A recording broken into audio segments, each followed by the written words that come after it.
Uso a tribuna nessa segunda-feira e esperei pacientemente que todos falassem, porque a minha intenção hoje é fazer uma homenagem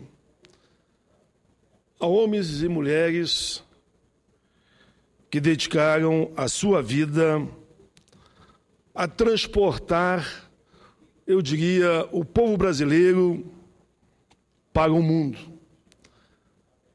Homens e mulheres que atravessaram o país de sul a norte, de norte a sul, e de repente viram que as companhias de aviões que eles trabalhavam e se dedicavam, eu diria, como ninguém, no zelo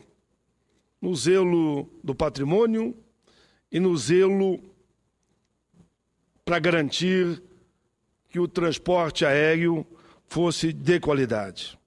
Falo aqui, senhor presidente, da trajetória de luta de aposentados e pensionistas do Aeros. Ocupo essa tribuna hoje para fazer um relato da história desse instituto, do Instituto Aeros de Seguridade, criado no dia 20 de outubro de 1982 pela Varig, Cruzeiro e Transbrasil, e da árdua luta travada pelos seus filiados. O surgimento do Instituto representou a realização de antigo sonho de aeronautas, de aeroviários, pois iria ali ser assegurado a aposentadoria integral, tranquila, sem nenhum prejuízo para ele e para os familiares. A garantia seria assegurada pela contribuição dos participantes, trabalhadores, patrocinadores, empresas e uma terceira fonte de custeio, oriundo da cobrança de uma taxa de 3% incidente sobre as tarifas aéreas nacionais por 30 anos.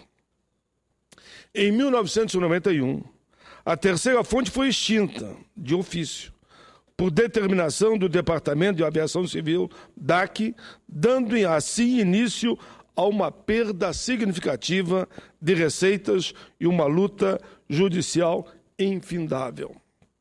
O Aeros funcionou inicialmente como um financiador de sonhos, promessas de aposentadorias tranquilas, com segurança e concessão de benefícios que financiariam uma velhice digna. Com a extinção de uma das fontes de financiamento, num acordo entre empresas e a União, na época, o fundo começou a ser destruído. A política de congelamento dos preços dos bilhetes aéreos impostos às companhias aéreas, concomitante ao crescimento do valor de insumos, ou seja, combustível e gasto no avião, da empresa indexado pelo dólar, levaram ao abate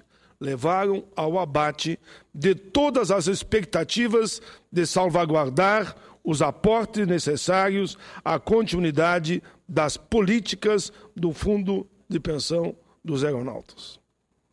Aliada a essa situação, as empresas aéreas deixaram de contribuir com as suas cotas, parte por dificuldades financeiras, provocando assim um grande déficit nas contas do fundo, contribuindo ainda mais para o colapso financeiro. Em 2001, senhor presidente, ocorreu o fechamento da Transbrasil por uma crise generalizada da empresa. Na época, o ministro do Desenvolvimento, Indústria e Comércio, interlocutor do governo com as companhias aéreas, negou qualquer socorro às empresas. Repito, 2001. Preocupados com a situação do Aeros e dos funcionários das companhias aéreas, nos engajamos nessa luta, ainda a partir, eu diria, de 98, mas mais forte quando sentimos que eles iam ser atingidos mortalmente a partir de 91. Em resumo, senhor presidente, Em 2005, a VASP encerra suas atividades, realizando a última aterrissagem no aeroporto de Guarulhos, em São Paulo. Em 2006, a Varig não consegue enfrentar os problemas financeiros que também vinham se acumulando. A aviação aérea rio-grandense foi vendida por 24 milhões de dólares em leilão para a Varig Logística, que assumiu 245 milhões de reais em bilhetes emitidos e passivo, milhas acumuladas de 70 milhões de reais. Inicia-se ali o drama dos filiados ao Aeros. As demissões de mais de 5 mil funcionários cria uma crise sem dimensão no setor. Por algumas vezes, intermediei audiências com o governo federal, vim a essa tribuna, no sentido de evitar as demissões em massas e salvar os trabalhadores e os aposentados do Aeros. Nesse mesmo ano, a Secretaria da Previdência Complementar, SPC, determinou a intervenção do Instituto e a liquidação extrajudicial nos planos de benefícios da patrocinadora Varig. Em 2007, a Varig Logística é vendida para a Gol Transportes Aéreos e, consequentemente, a Secretaria da Previdência Complementar indica novo interventor para quem? Para o Aeros. Nesse mesmo ano, lembro aqui, e vejam aqui que eu vou falar de um candidato à presidência de oposição. Neste mesmo ano, o então governador de Minas Gerais, Aécio Neves, me ofereceu e me convidou a ir a Minas para que eu fosse homenageado com a medalha Santos Dumont pela luta que travamos para salvar a Varig e o Aeros. Faça esse registro à luz dos fatos, independente de ser um candidato da oposição, que na época era governador, que me oferece então a medalha Santos Dumont pela luta permanente em defesa do transporte aéreo, no caso aqui o Aeros. Em 2008, realizei então uma audiência pública na Comissão de Direitos Humanos do Senado Federal para aprofundar e discutir a questão do Fundo Aéreos de Seguridade. Uma audiência agitadíssima, mas infelizmente não chegamos ao entendimento. Em 2010, apresentei o PLS 147, que previa a instituição do Fundo Garantidor de Emergência, que seria destinado a suprir complementações de benefícios deferidos aos assistidos da entidades fechadas de previdência complementar.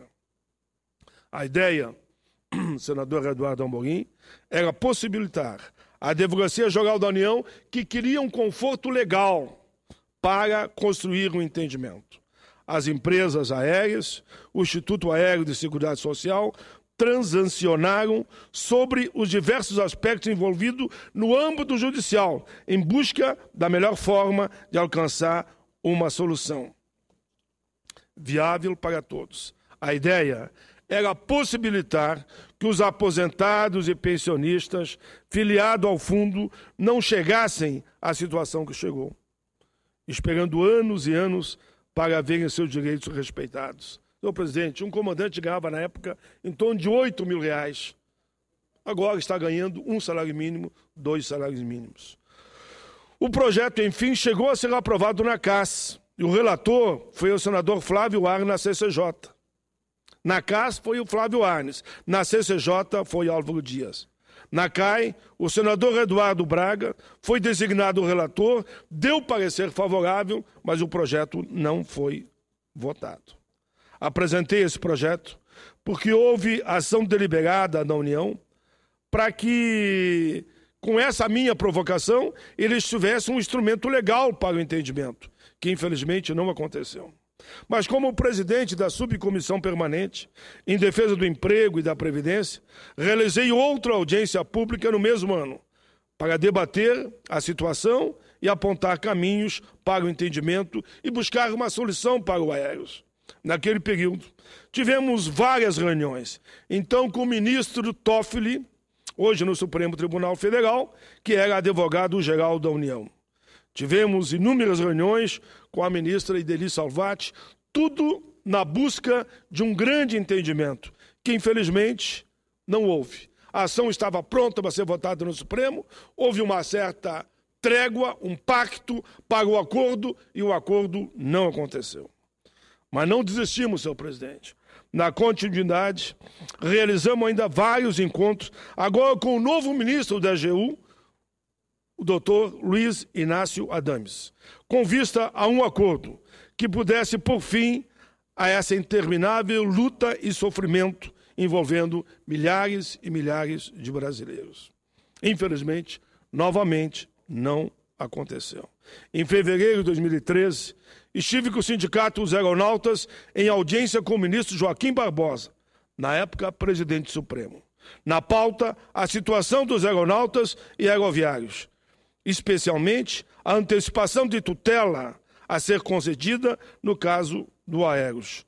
Barbosa se mostra sensível à causa, compromete analisar o quadro, mas no dia que foi votado o tema, ele mesmo pediu vista e a matéria não é votada e o sofrimento continua.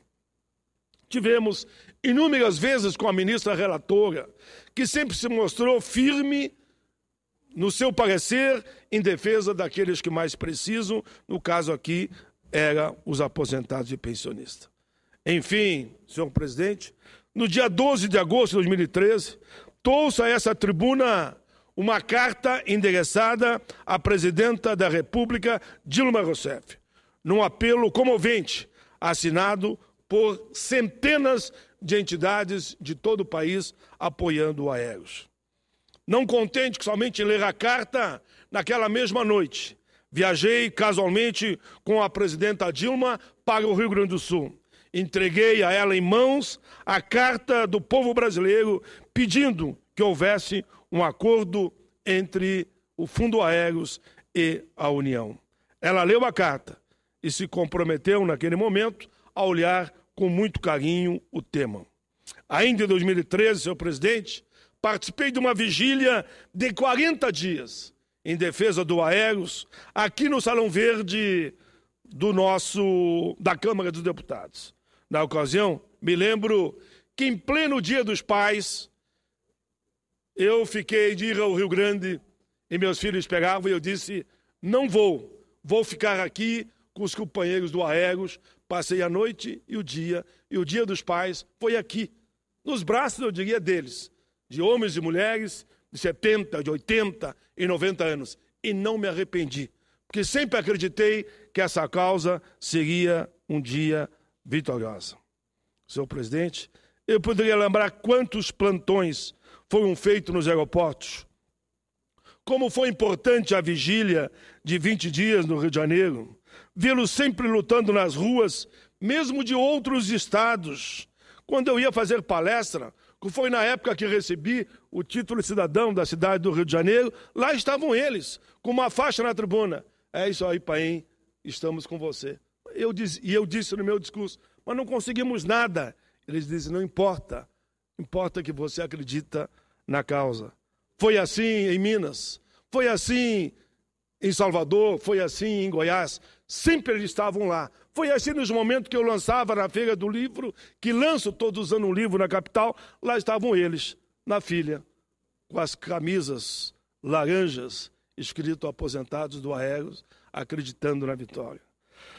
Senhor presidente, por isso faço esse discurso.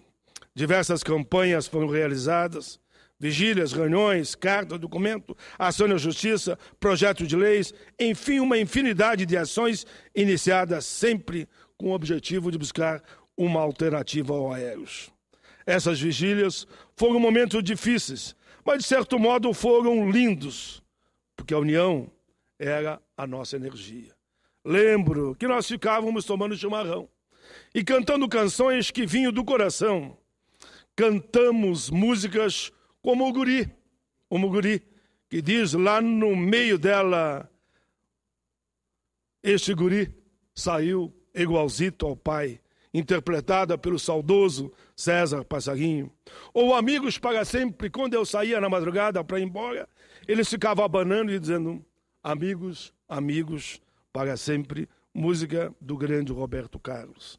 E depois, a meu pedido, cantaram, sim, e eu não nego, Sábado em Copacabana, de Dorival Caymmi, e aquela outra que eu gosto muito, Sabe Moço, composta por Francisco Alves, ou ainda Esses Moços, interpretado pelo grande e inesquecível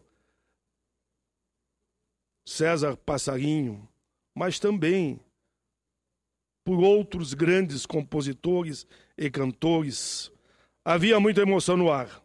A música nos unia e nos lembrava daqueles momentos de grandeza e que o bom combate que fazíamos teria que ter resultado positivo. Um dos cantores que cantava essa música, eu falei, Esses Moços, Pobres Moços, é Lupicínio Rodrigues, que aqui homenageamos pelos 100 anos.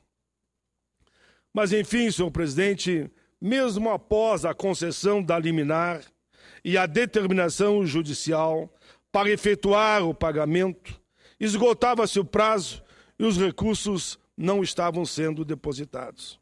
Em julho desse ano, trouxe a todos vocês o sentimento de tristeza e desespero dos beneficiários do Fundo de Pensão do Aéreos pela decisão de encerramento da negociação em torno de um acordo para agilizar o pagamento dos valores devidos.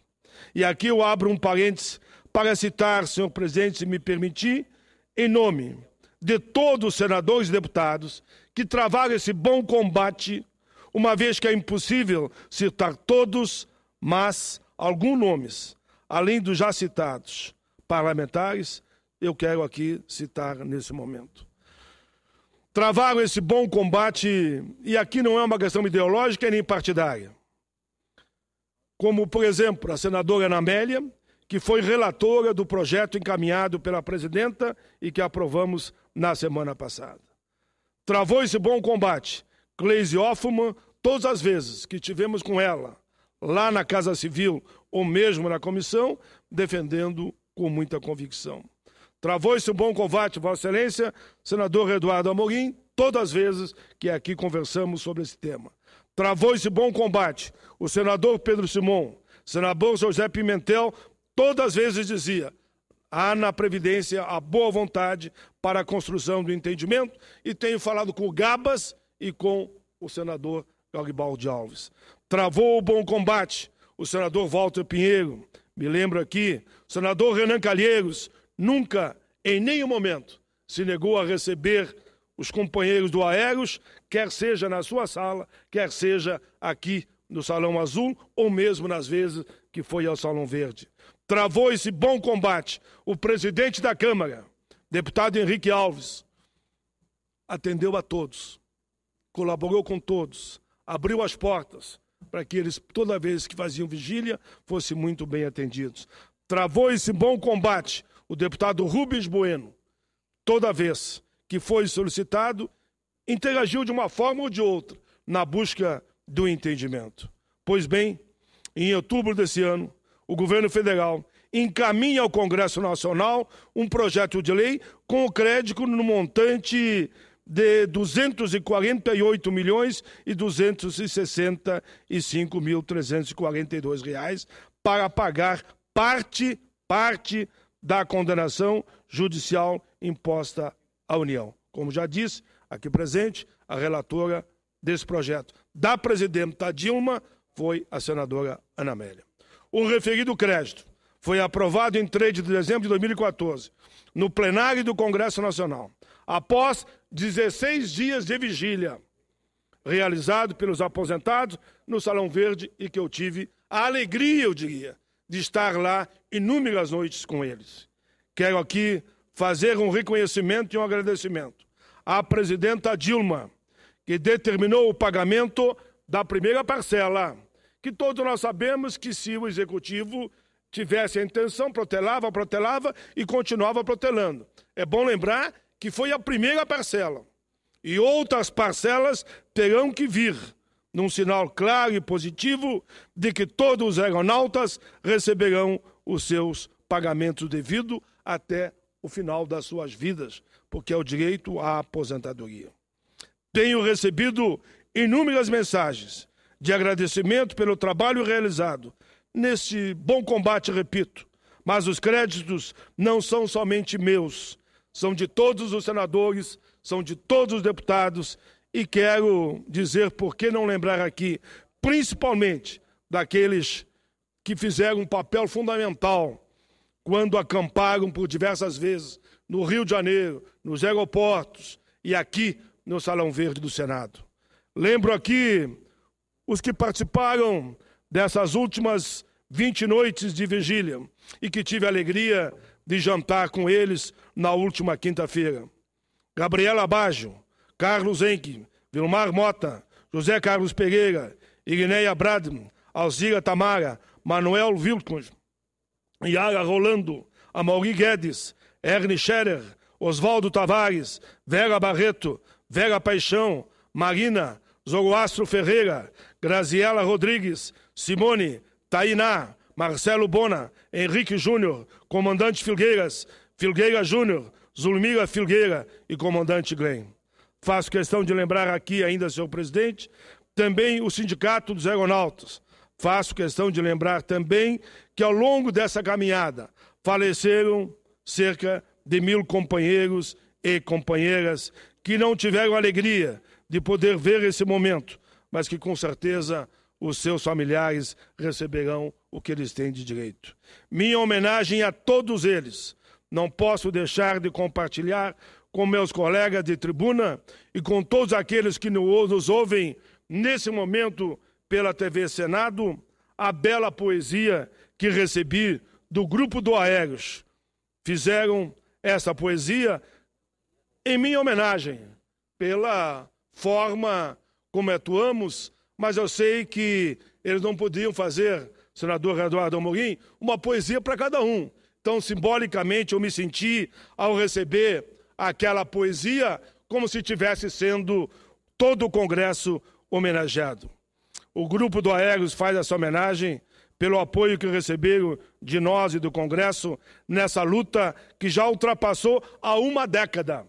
Eu era deputado ainda quando começamos a fazer esta peleia e fiz no primeiro mandato como senador e ultrapassei o segundo.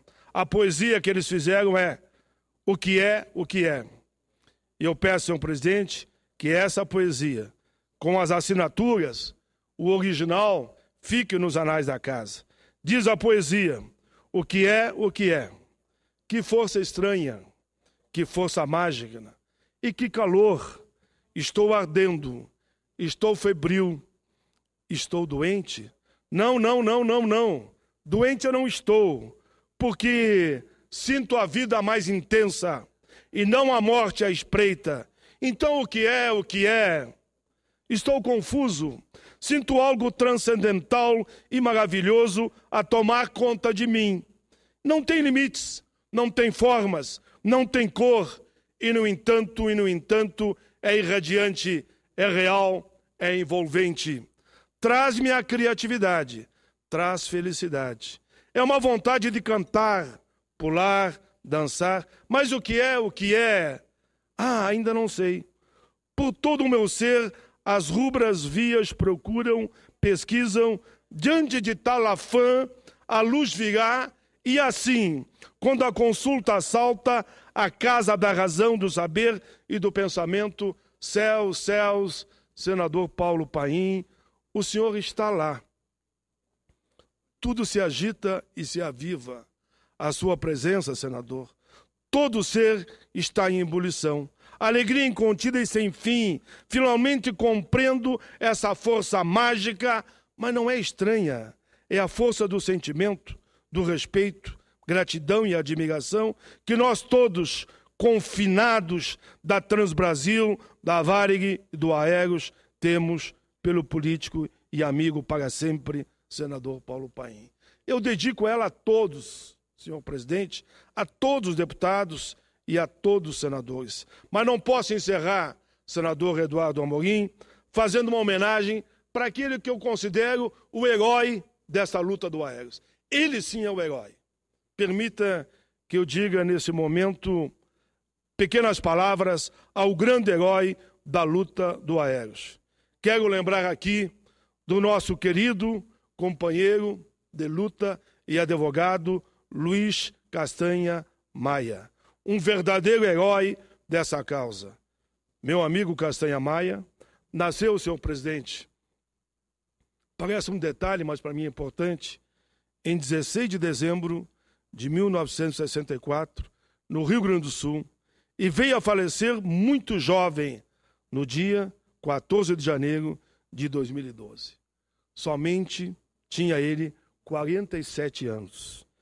Foi, com certeza, um dos maiores nomes do direito previdenciário do país.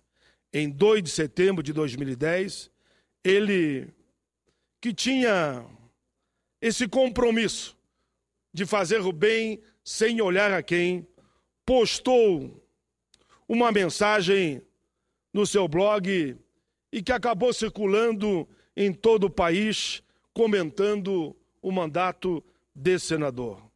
Dizia ele: estou profundamente preocupado, palavra do meu falecido amigo, Dr. Maia.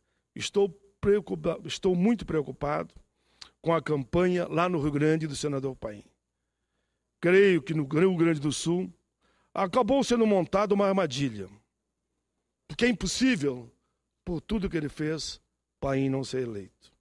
Não há a maior dúvida de que Paim foi o melhor senador das últimas legislaturas, ele dizendo que já faleceu. Foi inicialmente o senador do salário mínimo. Após, Paim conseguiu a duras penas aprovar o Estatuto do Idoso, com repercussão nacional. E foi ainda a partir daí que Paim aprovou o Estatuto da Igualdade Racial. Tornou-se o senador dos aposentados, o defensor dos deficientes, dos idosos, dos trabalhadores ativos, dos negros, dos índios. Terceiro, não há causa justa que não tenha contado com o apoio desse senador. Paim, durante o mandato, soube olhar além do horizonte. Aí entra toda a questão relativa aos fundos de pensão, da pequena empresa, da indústria nacional, a dignidade dos trabalhadores, do servidor público. Além disso, o senador trabalhou e articulou politicamente com a habilidade exigida para que qualquer projeto de sua iniciativa pudesse tramitar. Quarto ponto que ele coloca: a questão, no entanto, é o melhor debate que eu assisti no Congresso Nacional, foi as causas que ele defendeu nos últimos 8 anos. Enfrentou muitas vezes forças estranhas, mas manteve a sua coerência, estando correndo risco até de ficar sem mandato. Nesse ano, temos a possibilidade de votar em 2 nomes para o Senado. Eis que há 2 vagas em disputa. Aqui mora o perigo, diz ele. Vou dizer como votarei, diz ele. Não vou utilizar o segundo voto. Votarei exclusivamente no senador Paim, porque não posso arriscar que ele não seja eleito. Senhor presidente, eu não vou ler toda a carta. A carta é muito linda, claro que fala muito do nosso trabalho aqui no Congresso, mas eu queria muito que ela ficasse nos anais da casa para sempre, deixando assim para a história esse registro de alguém que morreu jovem e que defendia causas. Deixo para a história e para a posteridade o nome do saudoso Dr. Luiz Antônio Castanha Maia, patrono dos aeronautas. E quero dizer também que a sua luta, a nossa luta, continua e está sendo conduzida com muita competência. Veja como é a vida, senhor presidente, e dedicação por sua filha, doutora Carolina Maia, e seu esposo, doutor Lauro. Senhor presidente, a carta do doutor Maia, ela é longa. Ela vai além de 10 páginas. Ele não estava entendendo o que estava acontecendo no Rio Grande do Sul naquele momento. Por isso ele fez essa carta e remeteu aos milhares para o Rio Grande. E hoje eu venho comentar a carta, não com o objetivo de dizer pelos elogios que na época ele fez ao nosso trabalho, mas quero comentar a carta de alguém que teve a visão correta, que seria vitorioso a luta do Aéreos. E tudo começou com o doutor Maia. Por isso, a minha alegria nesse momento. Esse documento que, ora, aqui eu li, foi construído a muitas mãos e, com certeza, será publicado nos anais da casa e muitos dos aeronautas poderão ver que essa luta não é uma luta de um homem só. O homem só, eu diria, na luta foi o Maia.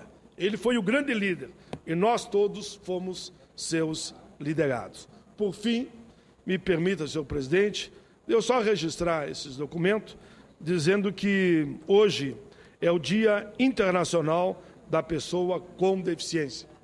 Esta semana é a Semana da Pessoa com Deficiência. Na verdade, o Dia Internacional da Pessoa com Deficiência é o dia 3 de dezembro. E eu recebi, e aqui eu comento nesse documento, da deputada Mara Gabrilli, que é de São Paulo. Ela me falou ontem ainda, ontem, me falou na sexta-feira, de que o Estatuto da Pessoa com Deficiência, de nossa autoria, que ela é relatora e construiu em cima do trabalho original, um belíssimo trabalho, poderá ser votado nessa quarta-feira. Então, a melhor forma de homenagear, para mim, seja um homem do campo, da cidade, trabalhador, empresário, negro, índio, aposentado, é votando.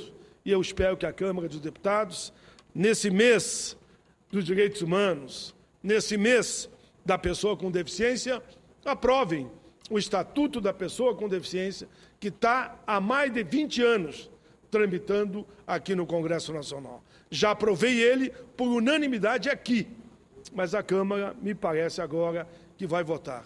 Vamos torcer para que isso aconteça. Por fim, senhor presidente, eu quero só registrar que no dia 10 de dezembro, aí sim 10 de dezembro, há exatos 66 anos, a Assembleia Geral das Nações Unidas, reunidas em Paris, proclamava, por unanimidade, a Declaração Universal dos Direitos Humanos. Resultado do trabalho da comissão presidida por Eleanor Roosevelt, a declaração reuniu 30 artigos, os princípios que definem até hoje todo o sistema de proteção à dignidade humana e que serão desdobrados, claro, no longo dos anos, em inúmeras convenções internacionais que o Brasil é signatário. Hoje tivemos uma grande reunião na Comissão de Direitos Humanos, falando sobre esse tema, e aqui nós mostramos com detalhe a importância da luta pelos direitos humanos. A luta pelos direitos humanos, senhor presidente, não tem fronteira, ela é internacional. Viva dia 10 de dezembro, Dia Internacional de Direitos Humanos. Peço que Vossa Excelência considere na íntegra os 3 pronunciamentos.